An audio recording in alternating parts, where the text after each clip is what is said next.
All right, so I have decided.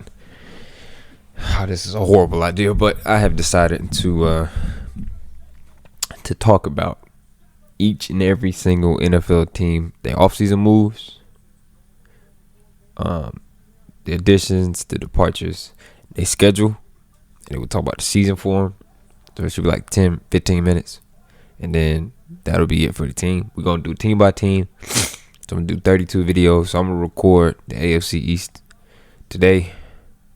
I gotta record for 40 minutes. But I feel like it's old. Especially when the dead period for football. And these opinions can't change. Seeing as how free agents are still out there. So the first team on today's docket is the Buffalo Bills. Now, I want the Buffalo Bills to succeed because as you know, I'm a fan of Josh Allen. So, we're going to start with the departures. So, for one, they lost Mitch Trubisky. He was no more than a backup, so it's fine. Matt Breida, again, a backup. Cole Beasley was a slot receiver, and he's gone. That was big. But he had the issue with COVID, and then he's 30, so he's getting a little bit older. Emmanuel Sanders, that's a big loss. Darrell Williams, well, I don't know who their number 2 is going to be. So, who is their number 2? Their number 2 will be Gabriel Davis. So, he'll be their number 2. Jamison Crowder, he's the 3, so they'll be fine. Isaiah McKenzie will move around. He's a gadget guy, so they'll move around. So they have a replacement for Emmanuel Sanders. They'll be just fine at the receiver. Darrell Williams and John Feliciano, I don't want to mispronounce that. They're going. Mario Addison is fine. Jerry Hughes is fine. F.A. Obada, I'm sorry if I'm mispronouncing. A lot of these guys already signed, as you can see, but not necessarily. How do I put this? Not gonna say like breakout stars, but they were pretty good in their own right, because as the Buffalo Bills, they aren't necessarily star oriented. While they developed Josh Allen into a star, they're not like bringing in stars as far as free agency goes. So there's that. Harrison Phillips is going. Star Lotulelei. He used to be in Charlotte for the Panthers. Yeah. AJ Klein is going to Levi Wallace. Levi Wallace, while yes, he did give up that touchdown versus Tyreek Hill in the AFC divisional round, he was pretty big. He was their second corner, I'm pretty sure. So now he's gone. Who will be their number 2? Teron Johnson will probably slide to 2.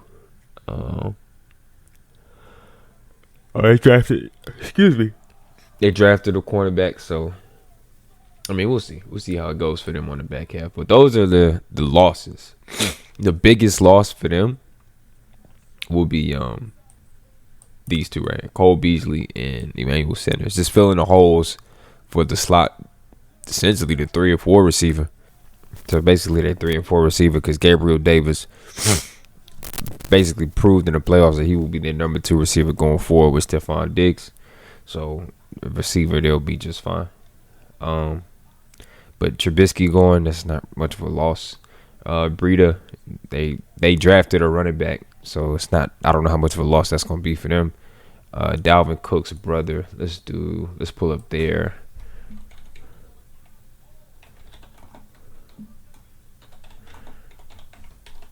draft picks. So they drafted Dalvin Cook's little brother, James Cook from Georgia. They drafted another receiver, Khair Elam. So he'll probably move to the 2 receiver or the 3 receiver just to get him acclimated. So There's that. They drafted another receiver that'll help them out as far as I know. I don't know how long Jamison Crowder's going to be there. So I've heard things about Shakir, so that is a pretty good addition. They drafted a punter. Okay. Another cornerback. So they add in depth at their biggest position in need, which was what we saw in the AFC divisional was D-line and it was cornerbacks. Because the offense is fine. The offense was fine for the most part. They just had to put it all together. But adding depth at receiver, getting younger, because Trey White wasn't there. So minus getting Trey White back is key. But him being on the field and adding a young guy who is really good from what we've seen in school, it'll boost their defense to a much higher level than what it should be. He's only 20. I didn't even know that. He's only 20. So there's that. The additions. So this is a long list. So I'm only going to read the ones that matter. Well, I take that back. We're going to read them all. They signed both of these guys because Mitchell Trubisky left. I don't know what the Steelers are going to do because they got too much going on as far as quarterback room. Jameson signed a 1-year deal. That's why I was like, Shakir will probably take that spot. Duke Johnson, they just add depth to the backfield for the loss of Breida. Stephon Diggs signed a 4-year extension. Well deserved. I'm not arguing with that. Stephon Diggs, he gives you a number, you pay him. That's it. Jake Kumro, he's a legend in Green Bay. Isaiah McKenzie, I thought he was going to get more than this. I feel like he deserves more than this, but he was a gadget guy. And he is key to the offense running from east to west. And I know that's not necessarily always going to be a good thing, but him being able to add speed to the outside was very important. O.J. Howard, and they drafted, was it Isaiah Likely? Or they signed Isaiah Likely after, God, that's not his name. Jalen Watermeyer. I'm sorry. Yeah, Jalen Watermeyer. So he'll probably be the 2. The second tight end. Yeah, he'll be the second tight end. So he was really, really, really good for Texas A&M. So I kept my eyes on him at the combine. So they'll be fighting for the 2 spot right now because Dawson Knox is definitely gonna be number 1. Bobby Hart re-signed. They beefed up the O-line a little bit more. Signed a 2-year deal worth $19 million. So they helped it out, Josh Allen, as far as protection goes with the loss of Williams and Feliciano. So there's that. David Quessenberry, I like that name. That's the only reason why I read it. Shaq Lawson, 2-year temporary. Satil, 2-year temporary. He could make $10 million.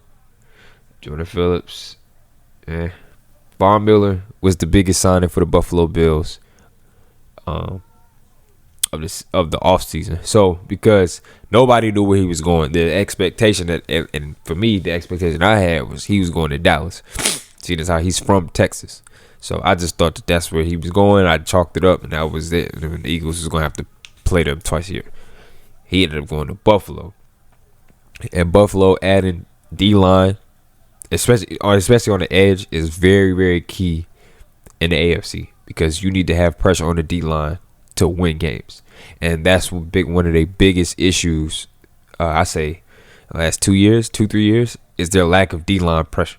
So now you add somebody who can get off the edge. Even as old as he is, he's 33. Yeah, 33. You have somebody on the edge who they're probably not gonna keep him for the whole 6 years, but until they get a Super Bowl, it would be very important. So he can make up to $51 million guaranteed. So I like the signing of Von Miller. Now I don't know how much I would pay, but he's on the team, so I can't argue with that. So with that being said, that's really the additions. This schedule, it looks hectic. So they start in LA because this was supposed to be the Super Bowl. I stand by that. So there's that. They start in LA. They can win it. But again, I need to preface this. I don't care about week 1 because week 1 is not a good determinant. It's basically their third or fourth preseason game. The season really kicks off on week 2. Because last year the Bills lost to the Steelers, and look at how both them teams finished. So I don't really count week 1.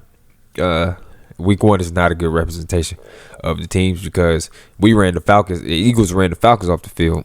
It was at 32-6, and then we finished about the same record. So, excuse me. So, I mean that's that. But we'll see. It should be a good game. I'm not saying I don't care about the game, but it should be a good game. But it's not going to be a determinant for the year. Tennessee, they should beat Tennessee. Miami, so they go to Baltimore. That's going to be their big test right there. They go to Baltimore. They should smack Pittsburgh. They go to Kansas City. That's going to be the game of the week right there. They go to... they at home versus Green Bay, so they should win that one. The Jets, they gonna lose 1, maybe 2 games in the division. So they should go 4-6 in the division. I don't know who they're gonna lose to because this division is the AFC East is picking up because the Jets are getting better, the Dolphins are getting better.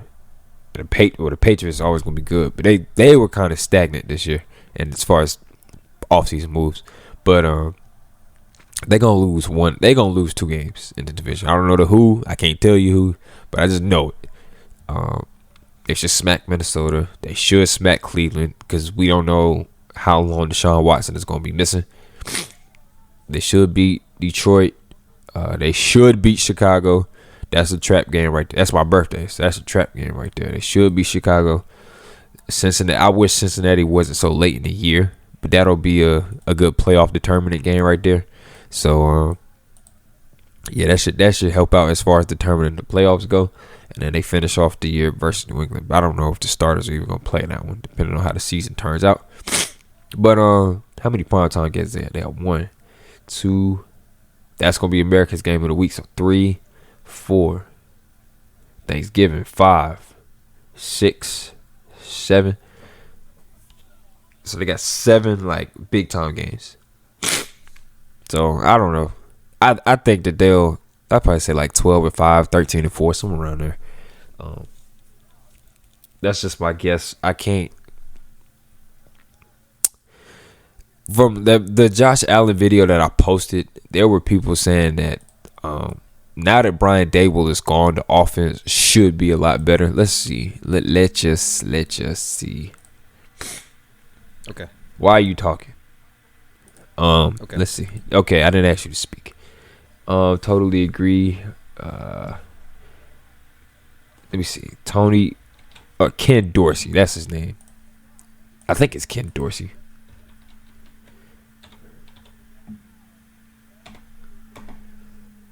Yeah, he will be more dangerous with Ken Dorsey at OC. So I saw that a couple times. So yeah, there's one more. Yeah, I knew the first couple of years there were times it seemed like he had the same potential. There's times we lost out there yet. By the end of the game, we looked overwhelmed. Blah, blah, blah. Since then, he's done nothing but get better and better. As a Steelers fan, I just hope Mitch was able to learn a thing or two sitting behind them and learning from Daboll and Dorsey and doing all of that. I can't wait to watch Josh Allen the rest of his career. So, seems like Ken Dorsey is going to be moving up. He used to be the quarterback at Miami.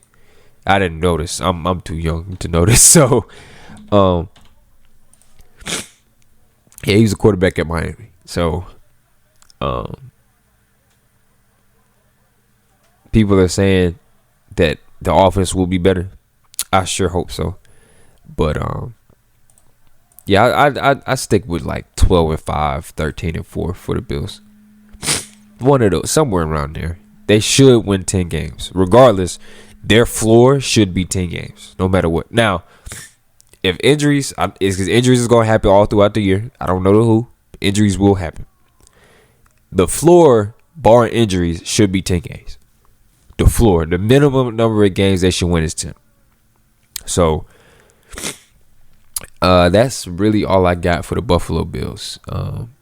Still a Josh Allen fan to the end, but yeah, that's all I got for right now. So I'm gonna record the AFC East today, and do some more stuff. But I'm about to wrap this one up. I want to say thank you for watching. I'll see you in the next one.